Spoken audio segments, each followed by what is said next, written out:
जदयू के विधायक हैं, लेकिन विचारधारा के लेवल पर अगर देखा जाए तो उनकी सोच जो है भारतीय जनता पार्टी से मेल मेल खाती है। सकता वो जदयू का कोई प्रवक्ता बोले होते तो ज़रूर मान लेते हैं, या जदयू के कोई बड़े नेता मंत्री बोले होते, जैसे माननीय मुख्यमंत्री जी बोले होते तो हम मानते। और जब शोक सभा का आयोजन होता है तो उसमें आप वाम दल के जितने भी विधायक होते हैं वो विरोध में खड़े होते हैं, ऐसा क्यों? देखिए, अभी आप जान रहे हैं कि पिछले 7 अक्टूबर से लगातार फ़िलिस्तीनी जनता के ऊपर एक तरफा हमला जारी है। वहाँ के नागरिकों को बमबारी करके मारा जा रहा है, मासूम बच्चों को मारा जा रहा है, महिलाओं को मारा जा रहा है, मजदूरों की हत्याएं हो रही है, अस्पताल पर बमबारी हो रहा है और एक तरफा इजराइल फ़िलिस्तीनी जनता को मार रहा है। एक तरह से युद्ध घोषित कर दिया है। अमेरिका इसमें संरक्षण दे रहा है। ऐसी स्थिति में ये देश के और दुनिया के लिए एक बड़ा मुद्दा बन रहा है। हम लोगों ने कहा कि फ़िलिस्तीन में जो लोग मारे गए हैं उनको श्रद्धांजलि दिया जाए, क्योंकि श्रद्धांजलि का सत्र चल रहा था। हमारे बहुत सारे पूर्व माननीय विधायकों के निधन हुए थे, तो उनके लेकर के शोक श्रद्धांजलि का दौर चल रहा था। वैसे दौर में देश के बड़े कोई घटना होती है या रेल दुर्घटना होता है या कोई आपदा के जरिए लोग मर जाते हैं तो उनको भी श्रद्धांजलि दी जाती है। वैसे में फ़िलिस्तीन में मारे गए लोगों को श्रद्धांजलि देने की बात उठाना कोई गलत नहीं था, लेकिन इस पर भाजपा के लोग सीधे तौर पर सामने आ गए। पूरे माने शोक सभा का जो दौर काल था उसको हंगामे में उन लोगों ने तब्दील कर दिया और अपना चरित्र भी साफ साफ उन लोगों ने बता दिया कि हम कैसे इजराइल के पक्ष में खड़े हैं। हमारे देश के माननीय प्रधानमंत्री जी कैसे इजराइल के पक्ष में खड़े हैं, ये पूरी चीज़ उन्होंने बता दिया। जबकि पुरानी बात अगर याद करें तो देश के पूर्व प्रधानमंत्री माननीय अटल बिहारी वाजपेयी जी एक समय में जब विदेश मंत्री थे तब उन्होंने फ़िलिस्तीन का समर्थन किया था, उसके आज़ादी के पक्ष में रहे। यहाँ तक कि कांग्रेस पार्टी की सरकार शुरू से ही आज़ादी के पक्ष में रही, फ़िलिस्तीनी आज़ादी के पक्ष में रही। आज भी फ़िलिस्तीनी जनता की आज़ादी का प्रश्न प्रमुख प्रश्न है। वहाँ आप बताइए, दुनिया जानती है कि इजराइल नाम का कोई देश दुनिया में नहीं था।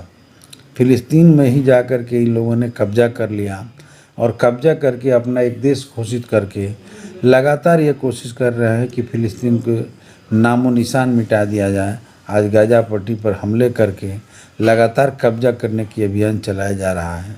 इसमें कहा जा रहा है सर, हामिद जो है वो एक आतंकवादी संगठन है और आतंकवादी संगठन को वाम दलों ने सपोर्ट किया है, ऐसा क्यों आरोप लग रहा है आप लोगों के ऊपर? देखिए, कौन आतंकवादी संगठन है ये इस पर अभी मूल बात नहीं है। मूल बात यह है कि किसी भी देश के जनता के ऊपर इस तरह का बमबारी करना, मासूमों की हत्या करना, जनसंहार कराना, ये किसी भी युद्ध नियम के तहत नहीं है, युद्ध नियम के खिलाफ है और मानवता का रक्षा करना हमारा कर्तव्य है। दूसरी बात कि किसी भी राष्ट्र द्वारा दूसरे राष्ट्र का शोषण किया जाए, उस राष्ट्र के स्वतंत्रता पर हमला किया जाए, तो हम एक विश्व अंतर्राष्ट्रीय मानवतावादी होने के नाते हमारा फ़र्ज बनता है कि किसी भी राष्ट्रीयता के खिलाफ जो हमले हो रहे हैं उसका विरोध करें। और इसीलिए हम फ़िलिस्तीनी जनता के उसके साथ सॉलिडिटी कायम करते हैं और इसका विरोध कर रहे हैं। हम देश के प्रधानमंत्री से भी ये मांग करेंगे कि आज ज़रूरत है कि इस पूरी घटना का आप निंदा करें, जो इजराइल का हमला चल रहा है उसकी निंदा करें और युद्ध विराम करने की घोषणा कराई जाए, युद्ध विराम करने के लिए दबाव बनाया जाए। ये भारत के प्रधानमंत्री से हम मांग करेंगे। सर, आप जैसा कि आपने बीजेपी का नाम लिया, आपके सहयोगी दल जेडीयू के विधायक है, वो कहते हैं कि वाम दलों के जितने भी विधायक हैं जो शोक सभा में विरोध कर रहे थे या शोक सभा में अपना जो बात रखना चाह रहे थे उनके ऊपर देशद्रोह का मुकदमा होना चाहिए, ऐसा क्यों?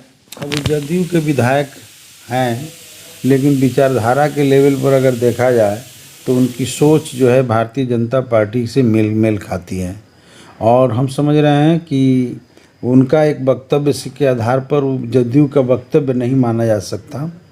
वो जदयू का कोई प्रवक्ता बोले होते तो ज़रूर मान लेते हैं, या जदयू के कोई बड़े नेता मंत्री बोले होते, जैसे माननीय मुख्यमंत्री जी बोले होते तो हम मानते। अब उनका अपना व्यक्तिगत विचार था और वो अपना स्टैंड दूसरा ले करके सामने आए हैं, लेकिन उनका स्टैंड हम समझ रहे हैं कि मेल खा रहा है उस विचार से। ज़रूर उस पर उनको विचार करना चाहिए।